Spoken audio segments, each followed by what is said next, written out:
So we are here with Mr. Charles Huang. How are you, sir? Good.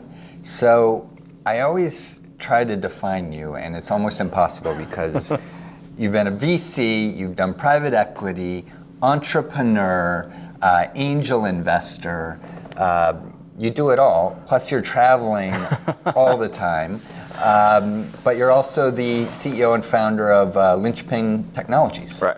So how do you describe yourself? Doer, operator, catalyst, I guess. I definitely have a few hats, and I enjoy wearing a few hats. And you are a startup health investor.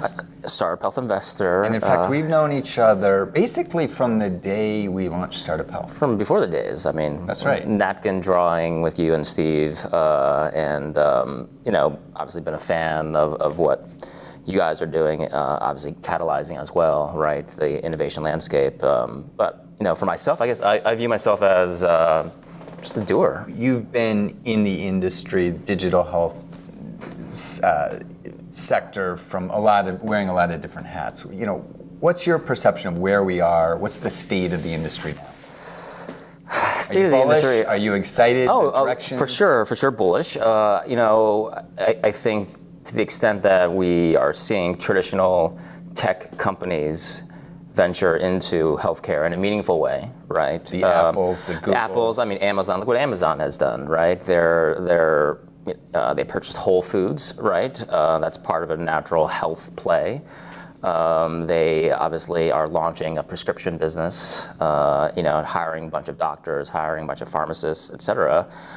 They have the ability, as does Apple, as does Google, to literally put billions of dollars to work in a test. So who knows whether or not the test will actually work. Obviously, it's not their core strategy to be a healthcare company. But I think the simple fact is that technology companies are realizing that health is pervasive. It is the largest industry in America, as we know, $3.5 trillion and growing.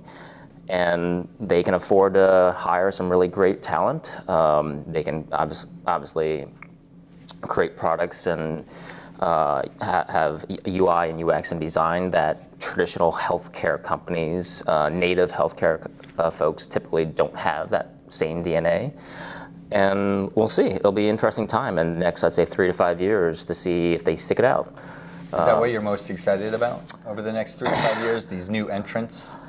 New tech entrants? I'm excited by the simple fact that it means there'll be more people attracted to health, and I think we need to stop thinking about healthcare as healthcare, because whenever people think about healthcare, they think about a hospital, they think about being in an emergency room, they think about lying in a bed, cold, and that robe that has that vent in the back, which hasn't changed in 30 years, which is pretty ugly.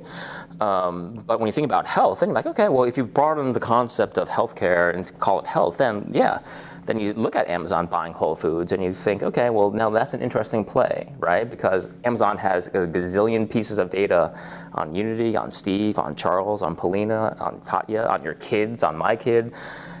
And then they can then extend that to say, all right, well, beyond knowing what consumer products, CPG, electronics, shoes that you like, Unity, we also can marry that to your Whole Foods rewards card and know what types of foods, products that you consume, that you actually eat, that are beneficial for you, whether you're vegan, whether you only buy organic, no dairy, etc. And you can have smart people attacking the problem in a way that, again, traditional healthcare folks, whether it's a hospital CEO or whether it's a insurance, COO or CTO, that they probably don't look at it through the same lens. So I'm excited by that. I'm not certain that 5 years from now Amazon is going to bill itself as a health company or a health care company, because unfortunately healthcare just isn't that sexy. But if you talk about health tech or digital health, and you have these entrants who are, again, deploying literally billions of dollars, you're going to attract more talent. You're going to attract more people. You're going to also then have the traditional players start to say, hey, geez, if we're going to try and hire talent technology folks, innovators, if we're going to start an innovation center, we really need to put resources behind it, and then Do you think that's even possible? I mean, are these legacy institutions, can they innovate? I mean, it's not in their DNA. They're risk averse by nature. Is it more likely they get gobbled up or compete or collaborate and partner? So I think the legacy players, well, look, all of them, whether you're on the delivery side or whether on your insurance side, they have innovation, groups, innovation offices. Whether they call it truly an innovation, group or chief innovation officer like Rasu from UPMC and UPMC Enterprise, and they've done some amazing things, or they call it their corporate development group. Everyone has that. In terms of meaningful innovation, there haven't been a lot that I've seen, again, for lack of better terms, and again, no offense, there haven't been a lot that I've seen that have been empowered to actually make meaningful change, because it requires buy-in from the C-suite, and you need to have, I guess, jurisdiction over a P&L that you can then say, hey, we really need to change this about our culture. We really need to buy this technology. We need to partner with this startup. We need to hire these types of people. Unfortunately, most of the innovation groups, whether they're on the device side, J&J, or on the pharma side, they typically don't own a P&L. The ones that do can impact change. So I think the three ingredients that are necessary are, culturally, you need the C-suite support. Mm-hmm. Secondly, you need to have a P&L. So you actually need to be responsible, a real business, responsible for, profit loss. And then third is you need to be able to hire and attract talent. You need people who come from a traditional Apple or a Google or those types of engineers. You want the best and the brightest from MIT or Caltech or Harvard or Carnegie Mellon. These engineers, you want them excited to join your company. You've been an entrepreneur in the sector for a few years now. What have you learned being on that side of the table versus the VC or investor side of the table? So I've flip-flopped, right? So in grad school, I had started, a few companies and was entrepreneur in residence at Highland Capital and had started a company with them. I was an early employee of Generation Health, which was sold to CVS Caremark while in grad school. So that was kind of a fun ride. But being back on the entrepreneurship side, having left Blackstone a few years ago, ditching the suit and tie, I've learned, or I've relearned, and I've been heightened the fact that you can't do it yourself, mm-hmm. right? I have a pretty good background and history in health, and I think a pretty good education as well. But no one person can do it all on their own. I have, I think, a great Rolodex of C-suite folks from United to Aetna to delivery systems like UPMC and to Hopkins and Virginia Mason and Intermountain. But at the same time, no one person can build a company. What's been your biggest lesson learned with your most recent company, Lynchpin? It's not enough to have a great product or a great idea. A lot of it is, unfortunately, marketing and how you position it, right?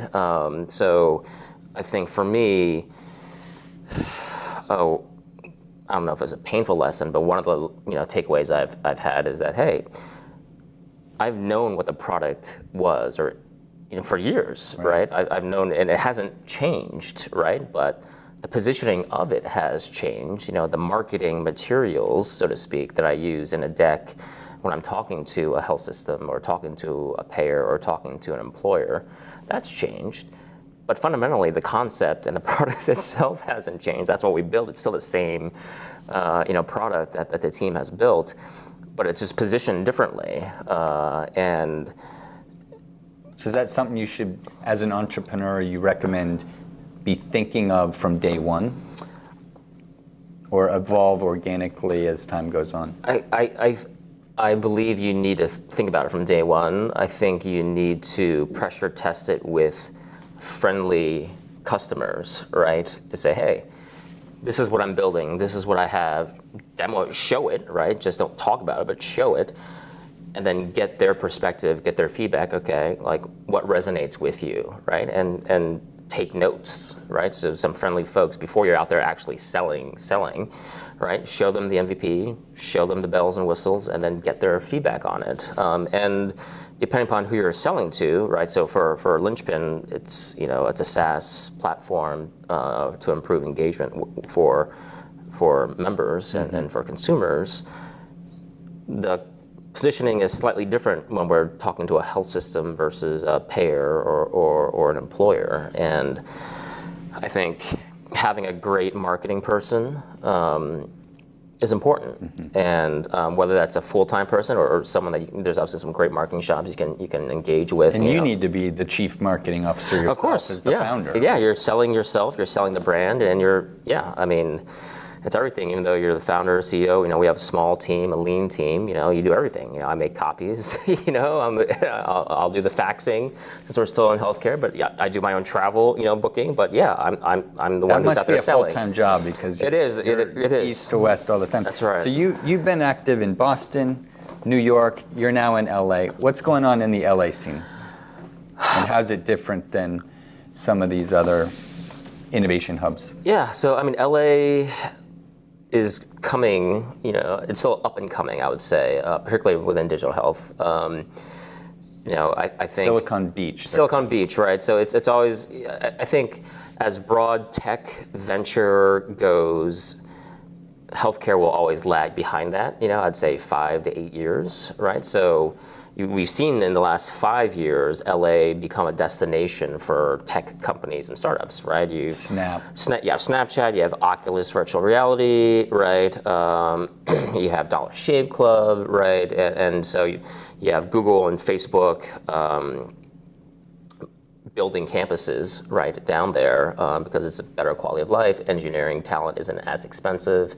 And there's some great media technology companies, right? Entertainment, obviously, and content in LA. The digital health part of it is, again, still lagging, right? There are a band of entrepreneurs. Me and a few other folks will do informal meetups like coffees, dinners, drinks, those types of things. Like once a quarter. But you've also been sort of a global networker, right? You're in a different city every other day. You've got, I always remember back from day one when I met you, one of your great skills is you had this amazing network, still have been building that network ever since I've known you, and been very generous in always paying that forward and sharing your network with others. What are your lessons there that maybe you pass on to other entrepreneurs about building a global network and constantly sort of developing that? So what I would say is that it is about paying it forward, right? When I was quote unquote just starting out, I had guys from Highland or guys from business school or guys and gals, professors who would offer time, and I guess I've never forgotten that. And I try and pay it forward. So it's one thing to have a really broad network. I think I have 10,000 odd connections on LinkedIn, which is great. But I think it's more important to have meaningful connections. So it's not necessarily the end, I would say. I think it's the meaningful connections. So when you go to a conference or when you go to the Startup Health Party at Health 2.0 and catch with a bunch of people, it's great to see your friends, people from all different states and countries even, right? But the advice I would give is that it's great to have those types of informal meetups and group conversations and a group dinner or drinks, et cetera. But to forge meaningful, deep connections, you need to spend time one-on-one, right? And I think the older you get, the more connections you have, the more your time is divided between work, life, kids. That time is precious, right? And so for you, it seems like sleep is what gives. So, yeah. So if you're not getting sleep, what do you do to stay healthy? I work out every day. And that can be CrossFit, that can be a Barry's boot camp, that could just be, hey, I just want, going for a 3-mile run.